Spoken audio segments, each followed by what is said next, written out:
America में अवैध प्रवास एक बड़ा राजनीतिक और सामाजिक मुद्दा है। हाल ही में पूर्व राष्ट्रपति डोनाल्ड ट्रंप ने अवैध प्रवासियों पर सख्ती बढ़ाने का ऐलान किया है। इस नीति के तहत अमेरिकी सरकार ने लगभग 18,000 भारतीय नागरिकों की पहचान की है जो अवैध रूप से अमेरिका में रह रहे हैं। भारत से अमेरिका में अवैध रूप से प्रवेश करने वाले नागरिकों की संख्या में इजाफा हुआ है, लेकिन 2016 के बाद ये संख्या घटी और 2022 में ये 2,20,000 तक आ गई है। यह आंकड़ा अमेरिकी गृह सुरक्षा विभाग DHS के अनुसार है। हालांकि 2023 और 2024 में फिर से वृद्धि देखी गई, खासकर मैक्सिको और कनाडा के रास्ते में। अमेरिका में अवैध रूप से रह रहे भारतीयों की संख्या को लेकर अलग अलग अनुमान है। 2016 में 5,60,000 भारतीय अवैध रूप से अमेरिका में रह रहे थे, जो 2022 तक 60% तक कम होकर 2,20,000 रह गए।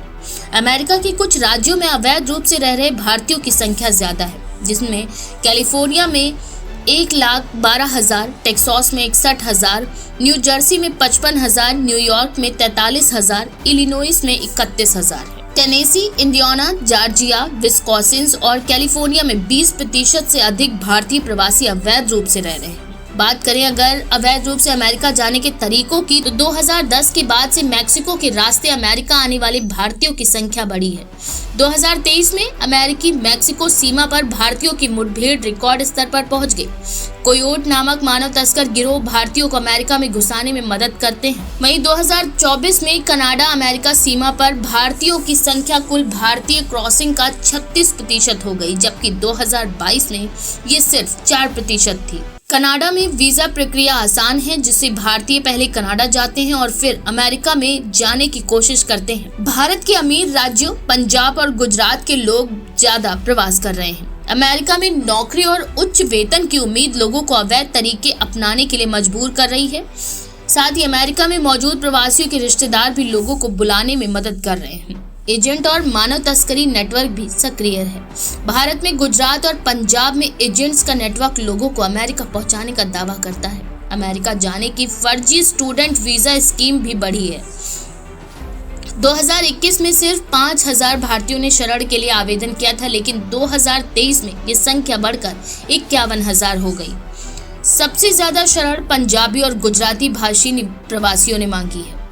डोनाल्ड ट्रंप ने अवैध प्रवासियों पर कड़ी कार्रवाई करने की घोषणा की है। 2025 की शुरुआत में ही 100 भारतीय नागरिकों को निर्वासित किया गया है। वहीं 2016 और 2024 के बीच 16,000 भारतीयों को अमेरिका से निकाला गया है। प्रधानमंत्री नरेंद्र मोदी ने कहा कि भारत अपने अवैध नागरिकों को वापस लाने के लिए तैयार है। भारत सरकार ने मानव तस्करी नेटवर्क पर भी नकेल कसने की योजना बनाई है। वहीं ट्रंप की नीतियों और कड़े इमिग्रेशन सिस्टम के तहत ट्रंप के दोबारा राष्ट्रपति बनने पर अवैध प्रवासियों के लिए मुश्किलें बढ़ सकती हैं। नए कानूनों में H-1B वीजा और अन्य इमिग्रेशन प्रक्रियाएं और सख्त हो सकती हैं। अमेरिका में नौकरी और जीवन स्तर आकर्षक बना रहेगा। जब तक मानव तस्करी नेटवर्क सक्रिय रहेगा, अवैध प्रवास बंद होने की संभावना कम है। अमेरिका में अवैध भारतीय प्रवासियों की संख्या बढ़ रही है, लेकिन 2016 से 2022 के बीच इनमें गिरावट आई थी। मैक्सिको और कनाडा के रास्ते भारतीयों के लिए अमेरिका पहुंचने के मुख्य रास्ते बने हुए हैं। ट्रंप प्रशासन अवैध प्रवास पर सख्त हो रहा है, जिससे